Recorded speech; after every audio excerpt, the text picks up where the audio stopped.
Now, the government shutdown has also affected a service really necessary for a lot of people. About 25% of those on Medicare rely on telehealth medicine to communicate with their doctors. And that was suspended when Congress failed to extend the services before the shutdown. ABC 7 News reporter Leanne Melendez is here to talk about the impact this is having, because a lot of people use the service. Right, people on Medicare, but people who are not on Medicare. I received a letter from my doctor last Saturday saying no more telehealth medicine because we don't know if the government is going to reimburse us. So this pause of telehealth services is affecting people in different ways. Now, every year Congress extends this service. This would have been the sixth extension, number 6.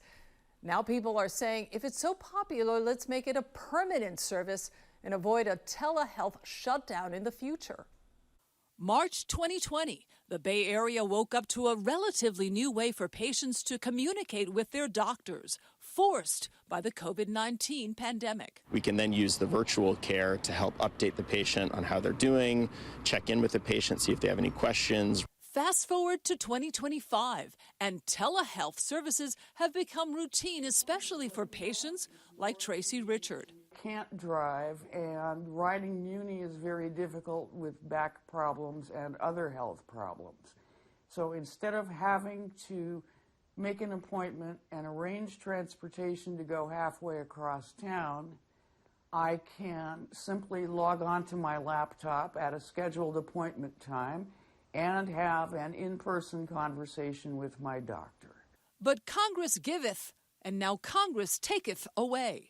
Lawmakers were supposed to extend these video visits for Medicare patients, but missed the September 30th deadline, one day before the government shutdown. This leaves 25% of those patients around the country without telehealth. Stanford Medical Center says the service has been a lifeline for certain patients. This is a huge benefit for patients. It makes life much more convenient. You don't have to drive. You don't have to, park. You don't have to figure out transportation or have your child drive. And it's better medical care. Another major provider, Kaiser, told us telehealth benefits under Medicare Parts A and B are no longer covered due to the expiration of the temporary federal rules.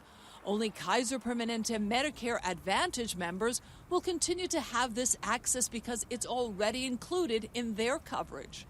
The University of California, on the other hand, has decided to continue to offer video visits for now. At UC Davis Medical Center, 1 in 6 patients are seen through telehealth. Well, how many patients do you expect to see this month, the month of October, who use telehealth?